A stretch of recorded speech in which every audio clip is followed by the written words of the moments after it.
JDU राष्ट्रीय कार्यकारिणी की बैठक से जुड़ी अपडेट है। विशेष राज्य के दर्जे का प्रस्ताव पास हो गया। इस बैठक में राष्ट्रीय कार्यकारिणी में प्रस्ताव पर लगी है मुहर। केंद्र सरकार के सामने जेडीयू मजबूती से अपनी मांग रखेगा। राष्ट्रीय कार्यकारिणी में इस प्रस्ताव पर लगी मुहर। झारखंड विधानसभा चुनाव लड़ने का भी पार्टी ने फैसला किया है।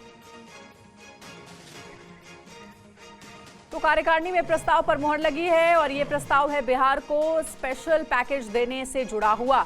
कहा जा रहा है कि दिल्ली में जो राष्ट्रीय कार्यकारिणी की बैठक जेडीयू की हो रही है, इसमें कई महत्वपूर्ण मुद्दों पर चर्चा हुई है, जिसमें झारखंड विधानसभा चुनाव को लेकर के भी आगे की रणनीति तैयार की गई है।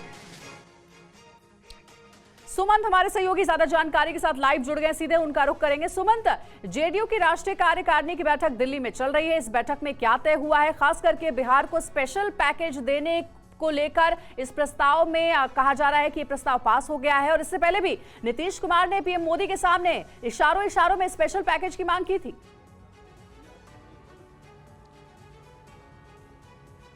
जी बिल्कुल, देखिए मैं बता दूं कि फिलहाल दिल्ली के कॉन्स्टिट्यूशन क्लब में अभी भी जनता दल यूनाइटेड की राष्ट्रीय कार्यकारिणी की बैठक चल रही है। लेकिन बैठक जो चल रही है, अंदर सूत्रों के हवाले से खबर ये मिली है कि बैठक के दौरान जनता दल यूनाइटेड के कुछ सांसदों ने इस मुद्दे को उठाया कि ये सही वक्त है कि इस वक्त सरकार के सामने जो बिहार को विशेष राज्य के दर्जा की बात हो, या फिर अगर वो नहीं तो विशेष पैकेज, ये कुछ न कुछ जरूर हो। इससे पार्टी को फायदा होगा, चूंकि सामने 2025 में विधानसभा चुनाव होने हैं और अगर राज्य को विशेष दर्जा मिलता है या स्पेशल पैकेज, तो कहीं न कहीं इससे चाहे रोजगार के क्षेत्र में और बाकी अन्य कामों में राज्य की प्रगति को एक तरीके से रफ्तार मिलेगी। तो जो सूत्र बता रहे हैं, बैठक अभी चल रही है कि इस प्रस्ताव पे जो मुख्यमंत्री नीतीश कुमार हैं और जदयू के राष्ट्रीय अध्यक्ष भी हैं, उन्होंने हामी भर दी है। यानी अब आने वाले समय में जनता दल यूनाइटेड के जो सांसद हैं, चाहे वो संसद के भीतर हो, बाहर हो, सरकार के सामने हो, अब विशेष राज्य के दर्जे या विशेष पैकेज का जो मुद्दा है वो मजबूती के सामने पार्टी रखेगी। इसके अलावा जो दूसरी बड़ी खबर अभी बैठक के भीतर से आ रही है वो ये कि कार्यकारिणी की बैठक में जदयू की जो झारखंड इकाई है,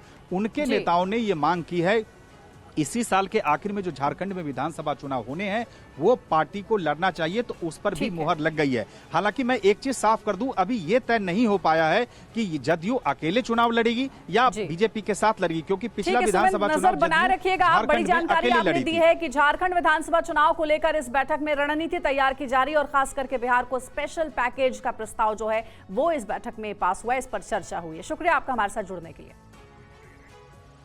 आगे बढ़ते हैं। नीतीश कुमार की पार्टी जेडीयू की राष्ट्रीय कार्यकारिणी की बैठक दिल्ली में चल रही है।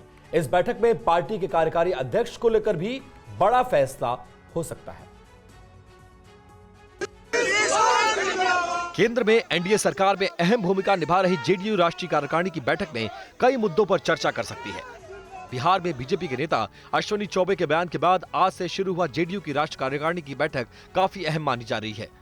बिहार से लेकर केंद्र तक बीजेपी के साथ मिलकर सरकार चला रही जेडीयू का अगले साल बिहार में होने वाला विधानसभा चुनाव को लेकर खासा फोकस रहेगा। अश्विनी चौबे ने कहा कि आने वाला विधानसभा चुनाव बीजेपी को अपने दम पर लड़ना चाहिए और सीएम बीजेपी का होना चाहिए। और इस पर मोदी सरकार में जेडीयू कोटे से मंत्री बने रामनाथ ठाकुर ने खुलकर भी कुछ भी बोलने से इनकार कर दिया। हर एक दल के नेताओं को अपनी अपनी बात कहने की छूट है, वो बोल रहे हैं। हम तो उस दल में नहीं हैं, हम गठबंधन में हैं, उनको बोलने का अधिकार है, बोल रहे हैं। सूत्रों के मुताबिक आज से शुरू हुई बैठक में राज्यसभा में जदयू संसदीय दल के नेता संजय झा को कार्यकारी अध्यक्ष बनाया जा सकता है। फिलहाल मुख्यमंत्री नीतीश कुमार पार्टी के राष्ट्रीय अध्यक्ष की जिम्मेदारी निभा रहे हैं। बैठक में पार्टी के संगठन और बिहार में पार्टी को और मजबूत करने के लिए और कुशवाहा वोट में हुए बिखराव को लेकर भी खास रणनीति बनाई जा सकती है।